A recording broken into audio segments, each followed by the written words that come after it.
I don't take for granted the fact that I'm alive today when so many people are not. You know, we have this mentality in America or in the world that cancer has to be a death sentence. And if you get cancer, it's really the name above every name, but we know it's not. And for me, that's my passion. That's what I want to do with the rest of my life, is just empower a generation to know that they can overcome cancer.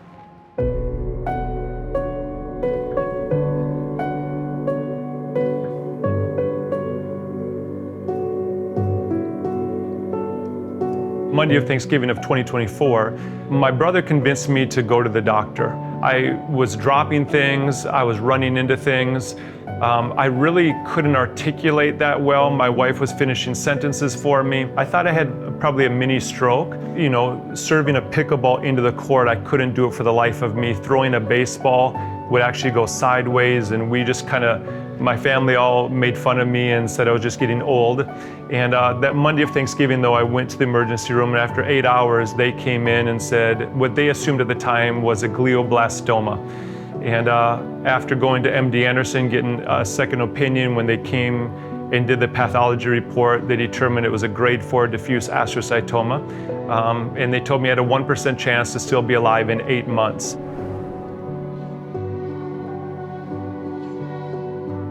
I was diagnosed on November 25th, and that evening, after I talked to my family, I reached out to Dr. Josh Axe and Jordan Rubin. Dr. Josh Axe, his wife and my wife are first cousins. Jordan Rubin's one of my best friends, and they were doing due diligence on our behalf. They were researching different therapies. We decided against chemo and radiation. We just never felt peace with it. And we really determined that after surgery at MD Anderson, I was going to have the tissue sample sent to Immunocine Cancer Center. We talked to Dr. Halpert already, and we just found that there was nothing like what Immunocine was offering, really cutting edge therapies. And so we kind of knew going in that that's the approach that we were going to take.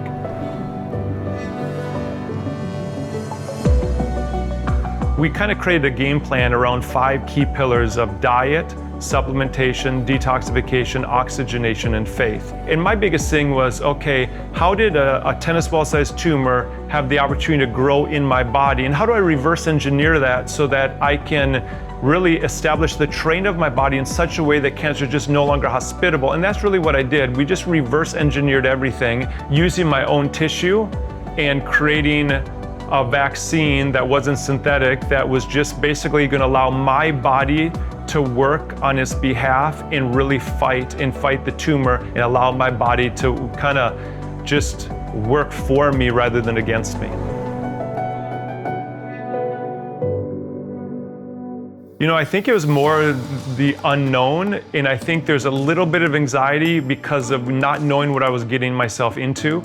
But from the very first day, you know, I had blood work done, and we began to get shots to just kind of boost white blood cells. And I never actually had any symptoms. Every time we came in and they were going to give me another dendritic cell vaccine, it was like, okay, you know, you're going to have some symptoms. You might have flu-like symptoms, but I really never had any of them. And I was just actually very, very amazed. And just the whole process, the whole experience was more than I could ever imagine. My wife and I were just reminiscing about just what that experience was like. And it's such an honor to be back here again for my first booster.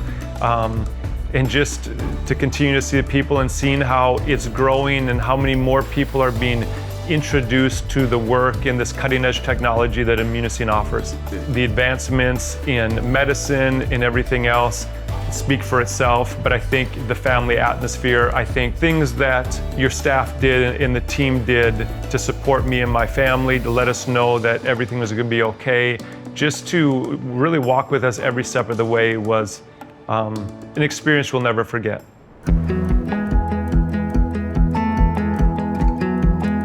It's amazing. I feel healthier than I've ever felt my whole life. My diet, I have really personalized my diet, personalized my nutrition, open up detoxification pathways, add to the sufficiency that my body truly needs. And I don't take for granted the fact that I'm alive today when so many people are not.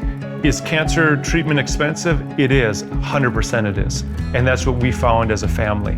But what's the expense and what's the cost of not doing something and pursuing some of these options? And for us, You know, how valuable is our life? Now my whole passion is to go inspire a generation that cancer does not have to automatically be a death sentence for you, and just give people hope. You know, we have this mentality in America or in the world that cancer has to be a death sentence, and if you get cancer, it's really the name above every name, but we know it's not. And you know, last November, obviously, it was a huge shock to us, but God gave us a supernatural peace. I remember walking out of the doctor's office when they gave me such a poor prognosis, and I felt the Lord really speak to me and say, son, it's not unto death, but I'm going to open up a brand new harvest field of people for you. I want you to go inspire them and give them hope. For me, that's my passion. That's what I want to do with the rest of my life, is just empower a generation to know that they can overcome cancer.